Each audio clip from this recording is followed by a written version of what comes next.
আসসালামু আলাইকুম, সবাইকে আমন্ত্রণ টিভি ওয়ান নিউজে। আজ রয়েছে আমি জিয়াউর রহমান।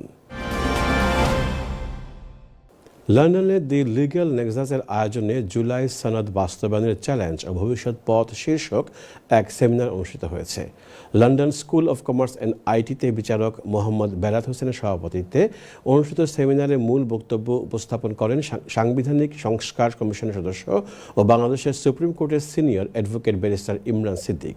তিনি সনদের আইনগত জটিলতা, সাংবিধানিক প্রভাব এবং বাস্তবায়নের কৌশলগত দিকগুলো বিশ্লেষণ করেন। আরও বক্তব্য রাখেন ব্যারিস্টার এহসান সিদ্দিক, ব্যারিস্টার আফজাল জামি সহ আরও অনেকে। প্রত্যেক বক্তা জুলাই সনদের বাস্তবায়নে আইনগত বাধা এবং সম্ভাব্য সমাধান নিয়ে তাদের নিজ নিজ দৃষ্টিভঙ্গি থেকে গুরুত্বপূর্ণ বক্তব্য প্রদান করেন।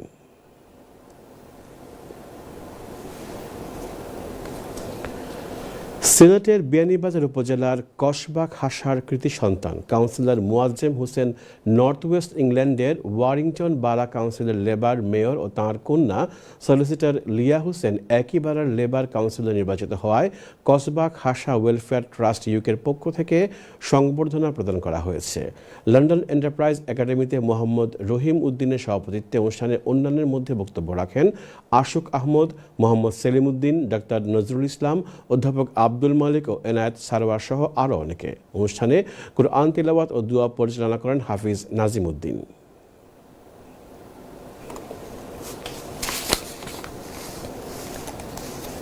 শেরপুর ওয়েলফেয়ার ট্রাস্ট ইউকের দ্বিতীয় বার্ষিক সাধারণ সভা ও নির্বাচন অনুষ্ঠিত হয়েছে। পূর্ব লন্ডনের একটি ব্যাংকুয়েটিং হলে অনুষ্ঠিত নির্বাচনে বই প্রতীক নিয়ে শামীম আহমেদের নেতৃত্বাধীন প্যানেল জয়লাভ করে।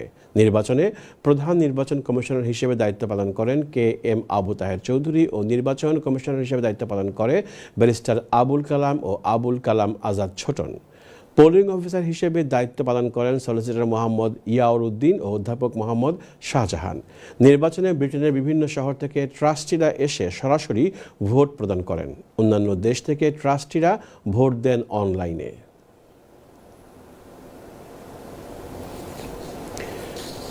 তারক মুসলিম সেন্টারের উদ্যোগে উৎসবমুখর পরিবেশে কমিউনিটি ওপেন ডে অনুষ্ঠিত হয়েছে। দিনব্যাপী আয়োজনটি স্থানীয় মুসলিম ও অমুসলিম কমিউনিটির মানুষের সম্প্রীতি, সহাবস্থান ও পারস্পরিক বোঝাপড়া বৃদ্ধির এক অনন্য উদাহরণ হিসেবে উপস্থাপিত হয়েছে।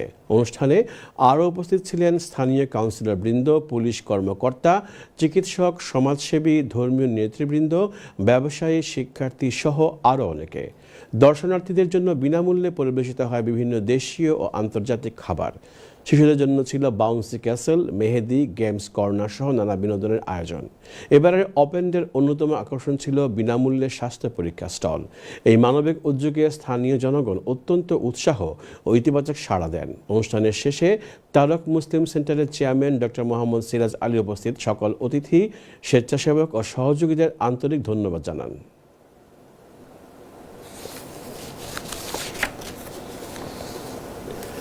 যুক্তরাজ্যে সিলেট প্রবাসীদের সংগঠন বুধবাড়ী ইউনিয়ন ডেভেলপমেন্ট ট্রাস্ট ইউকে এলাকার নিম্নবিত্তদের ক্লিনিকের মাধ্যমে বিনামূল্যে মাতৃত্বকালীন প্রসূতি সেবা দিয়ে যাচ্ছে। এবার এলাকার মা ও শিশুদের জন্য একটি হাসপাতাল স্থাপনের পরিকল্পনা নিয়েছেন তারা। এই বিষয়ে পূর্ব লন্ডনের একটি রেস্টুরেন্টে মকলুমিয়ার সভাপতিত্বে ও AKM আবদুল্লাহ পরিচালনায় অনুষ্ঠিত সভায় অন্যান্যের মধ্যে বক্তব্য রাখেন ফজলুল হক, মুস্তফা মিয়া, আব্দুল আজিজ ফারুক, মজিরুদ্দিন ও কাউন্সিলর তারেক খান সহ আরও অনেকে। বক্তারা মা ও শিশু হাসপাতাল স্থাপনে যুক্তরাজ্য প্রবাসীদের সহযোগিতা কামনা করেন। সভায় দানশীল ব্যক্তিরা মাতৃসেবার জন্য কয়েক হাজার পাউন্ড দান করেন। এটা আসলে আমাদের একটা স্বপ্ন নিয়ে শুরু করেছিলাম যে আমাদের বুধবাড়ী ইউনিয়নে সব কিছু আছে, এমনকি ডিগ্রি কলেজ পর্যন্ত আছে, টেকনিক্যাল কলেজ পর্যন্ত আছে, কিন্তু আমাদের একটা বড় হসপিটাল নাই। একটা বড় হসপিটাল করা এটাই আমাদের মূল উদ্দেশ্য, যেখানে প্রসূতি মায়েরা এসে সেবা নিচ্ছেন। শুধু বুধবাড়ী ইউনিয়নের না, আশেপাশের ইউনিয়নের যারা আছেন তারা এসেও এখান থেকে সেবা নিচ্ছেন। এই বুধবাড়ী ইউনিয়নও মেডিকেলি আমরা গরিব অসহায় মানুষের একটু সাহায্য করার লাগে। আলহামদুলিল্লাহ আমরা এই পর্যায়ে এটাতে আমরা ফ্রি সার্ভিস দেওয়া যাই আর প্রায় 3 বছর থেকে আহ্বান করি আর তারা সকল যেন আমরা সহযোগিতা করে এবং সাহায্য করে। গরিব মেধাবী যারা আছে এরা আমরা সহযোগিতা করি পয়সা দিয়ে। আগামীতে আমরা আশা হইল কি আমরা একটা হসপিটাল করি। বিলেতে বসবাসরত মৌলভীবাজার জেলা শহরের কাশীনাথ আলাউদ্দিন উচ্চ বিদ্যালয় অ্যান্ড কলেজের এসএসসি 1988 ব্যাচের বন্ধুদের উদ্যোগে এক মিলন মেলা ও আলোচনা সভা অনুষ্ঠিত হয়েছে। পূর্ব লন্ডনের একটি রেস্টুরেন্টে আব্দুর রউফ তালুকদারের সভাপতিত্বে এবং জামাল আহমেদ ও শামসুল ইসলাম রাজুর সঞ্চালনায় স্মৃতিচারণমূলক বক্তব্য রাখেন বাহাউদ্দিন, ফখরুল ইসলাম, সৈয়দ শামসুদ্দিন, সাইফুল আলম বুলু, আব্দুল ওয়াহিদ লিলু, আব্দুল মুহিত চৌধুরী ও সিরাজুল ইসলাম। দীর্ঘ প্রায় 40 বছর পর বন্ধুদের এই মিলন মেলায় এক আবেগঘন পরিবেশের সৃষ্টি হয়। এতে ভিডিও কলের মাধ্যমে বাংলাদেশ এবং প্রবাসের অন্য বন্ধুরাও যোগদান করে মিলন মেলাকে আরও প্রাণবন্ত করে তোলেন। যুক্তরাজ্য আওয়ামী লীগের সাবেক সভাপতি সুলতান মাহমুদ শরীফ স্মরণে নাগরিক শোক সভা অনুষ্ঠিত হয়েছে। আলহাজ জালালউদ্দিনের সভাপতিত্বে ও সৈয়দ সাজিদুর রহমানের পরিচালনা বক্তব্য রাখেন আব্দুর রহমান, খালেদ মাহমুদ চৌধুরী, শফিকুর রহমান চৌধুরী ও আনোয়ারুজ্জামান চৌধুরী সহ আরও অনেকে। বক্তারা তাকে শ্রদ্ধার সাথে স্মরণ করে বলেন, সুলতান মাহমুদ শরীফের স্থান পূরণ হওয়ার মতো নয়।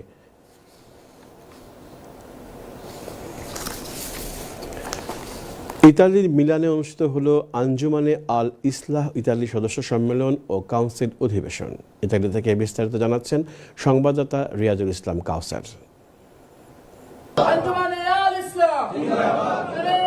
ভ্রাতৃত্বের বন্ধন অটুট রাখার মধ্য দিয়ে দিনের খেদমত আঞ্জাম দিতে হবে। সদস্য সম্মেলনে প্রধান অতিথি হিসেবে ভার্চুয়ালে যুক্ত হয়ে বক্তব্য পেশ করেন বাংলাদেশ আঞ্জুমানে আল ইসলাহ মুহতারাম সভাপতি হজরত আল্লামা হুসামউদ্দিন চৌধুরী ফুলতুলি। সংগঠন বা দল নয়, এটি সওয়াদে আজম আহলে সুন্নাত ওয়াল জামাতের বর্তমান নিশানবর্দার একটি কাফেলা। আপনাদের সকলের উপস্থিতি আল্লাহ তাআলার দরবারে কবুল হোক। আমরা আমাদের জীবনের এই মূল্যবান সময় যেন আমরা দিনের রাস্তায় ব্যয় করতে পারি, আল্লাহ সেই তৌফিক আমাদেরকে দান করুন।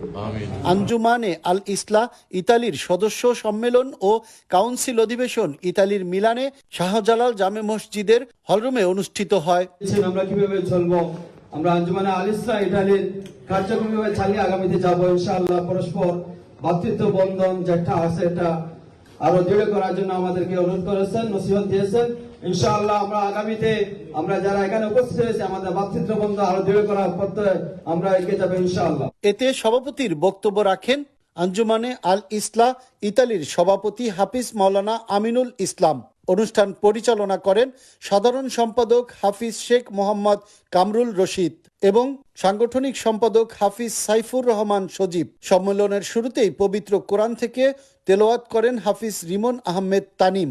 এরপর নাতে রসুল পরিবেশন করেন সিনিয়র সহসভাপতি মাওলানা বজলুল হক। অতিথি হিসেবে বক্তব্য পেশ করেন আঞ্জুমানে আল ইসলাহ ইউকের জয়েন্ট সেক্রেটারি হজরত মাওলানা MA কাদির আল হাসান এবং আঞ্জুমানে আল ইসলাহ ইউকের অর্গানাইজিং সেক্রেটারি হজরত মাওলানা সালমান আহমেদ চৌধুরী ফুলতুলি ও আঞ্জুমানে আল ইসলাহ ইতালির সাবেক সভাপতি মাওলানা পিয়ার আলী। আমরা জান্নাতে যেতে চাই, আমরা সেই নবীর দরবারে সালাম পেশ করছি, সবাই বলে আমিন। আঞ্জুমানে আল ইসলাহ ইতালি 2025-2028 সেশনের কাউন্সিল অধিবেশন সম্পন্ন হয়। এতে হাফিজ মাওলানা আমিনুল ইসলামকে সভাপতি, হাফিজ শেখ মোহাম্মদ কামরুল রশিদকে সাধারণ সম্পাদক ও হাফিজ সাইফুর রহমান সজীবকে সাংগঠনিক সম্পাদক মনোনীত করে আংশিক কমিটির নাম ঘোষণা করেন আঞ্জুমানি আল ইসলাহ ইউকের জয়েন্ট সেক্রেটারি মাওলানা MA কাদের আল হাসান। শপথ বাক্য পাঠ করান আঞ্জুমানে আল ইসলাহ ইউকের অর্গানাইজিং সেক্রেটারি মাওলানা সালমান আহমদ চৌধুরী ফুলতুলি। সম্মেলনে উপস্থিত ছিলেন আঞ্জুমানে আল ইসলাহর উপদেষ্টা মাসুদ আহমেদ, মাওলানা আলী হোসেন, সাংবাদিক রিয়াজুল ইসলাম কাউসার, হাফিজ পাবেল আহমদ ও নুরুজ্জামান সহ ইতালিতে বসবাসরত বাংলাদেশের কমিউনিটির সম্মানিত ব্যক্তিবর্গ। আল্লামা ফুলতুলি সাহেব কিবলা রহমতুল্লাহ আলাইহের মুরিদান সহ সম্মেলনে উপস্থিত ছিলেন। শেষে পবিত্র মিলাদ শরীফ ও মোনাজাতের মাধ্যমে শেষ হয় সদস্য সম্মেলন। লিগ্যালিটির অনেক প্রবলেম আছে,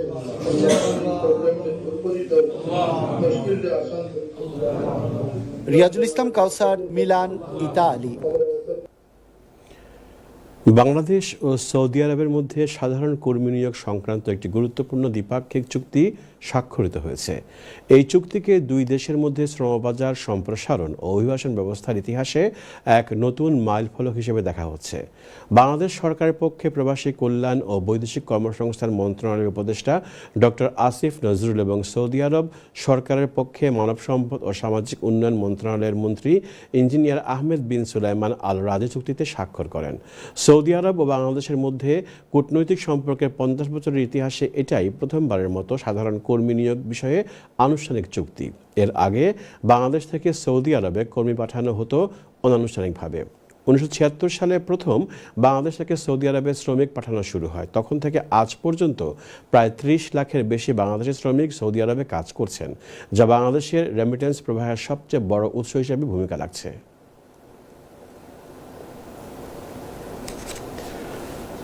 বাংলাদেশ কনসুলেট জেনারেল জেদ্দার নবনিযুক্ত কনসাল জেনারেল মোহাম্মদ সাখাওয়াত হোসেনের সাথে মতবিনিময় করেছেন Saudi Bangla business and investors forum Jeddah Saudi আরবের নেতৃবৃন্দ। এ সময় উপস্থিত ছিলেন কমার্শিয়াল কাউন্সিলর সৈয়দা নাহিদা হাবিবা ও কাউন্সিলর ASM সায়েম। ব্যবসায়ী প্রতিনিধিদের মধ্যে উপস্থিত ছিলেন আলহাজ আব্দুর রহমান, ইউসুফ দুবাসী, শাহজাহান সিরাজি, রেজাউল করিম টিপু ও মোহাম্মদ নূর সহ আরও অনেকে। এ সময় কনসাল জেনারেল বলেন, প্রবাসী কর্মসংস্থান সৃষ্টি দেশের অর্থনীতিতে শক্তিশালী ভূমিকা রাখছেন প্রবাসী ব্যবসায়ীরা, তাই কনসুলেট সবসময় প্রবাসীদের সাথে থাকবে।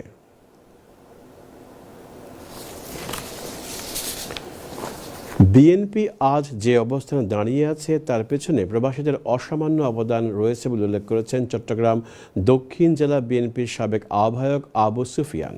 সৌদি আরবের জেদ্দায় চট্টগ্রাম জাতীয়তাবাদী ফোরামের মতবিনিময় সভায় তিনি কথা বলেন। বিএনপি ক্ষমতা আসলে প্রবাসীদের স্বার্থ সংরক্ষণে সর্বাধিক গুরুত্ব দিয়ে জোরালো ভূমিকা রাখবে বলেও তিনি জানান। মফিজুল আলম মুফিজের সভাপতিত্বে ও মোহাম্মদ ইদ্রিসের সঞ্চালনায় অনুষ্ঠানের প্রধান বক্তা ছিলেন আব্দুল মান্নান ও বিশেষ অতিথি ছিলেন মীর মনিরুজ্জামান তপন।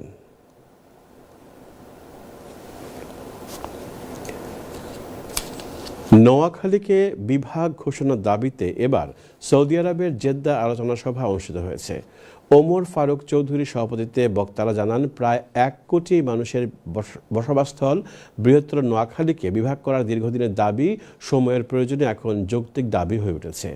বক্তারা জাতীয় জুলাই সনদে নোয়াখালীকে প্রশাসনিক বিভাগ ঘোষণার অন্তর্ভুক্তির দাবিতে বাংলাদেশ কনসুলেট জেনারেল জেদ্দার মাধ্যমে জাতীয় ঐকমত্য কমিশনের চেয়ারম্যান ও প্রধান উপদেষ্টা ডক্টর মোহাম্মদ ইউনুস বরাবর স্মারকলিপি দেবেন বলেও জানান নোয়াখালী সমিতির নেতৃবৃন্দ।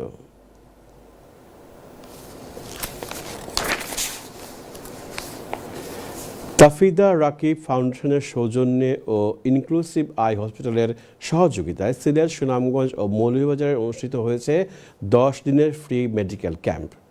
ইতালি, স্পেন ও লন্ডন থেকে আগত বিশেষজ্ঞ চিকিৎসকরা চক্ষু, স্নায়ু, শিশু ও মহিলা রোগীদের বিনামূল্যে সেবা দেন। এই সময় প্রায় 2000-এর বেশি রোগী চিকিৎসা নেন। 900 জনের বেশি রোগীকে চশমা ও ওষুধ বিতরণ করা হয় এবং 368 জনের ফ্রি ছানি অপারেশন করা হয়। স্থানীয়রা জানান, গ্রামে এ ধরনের মানসম্পন্ন চিকিৎসা সেবা এর আগে তারা কখনো পাননি।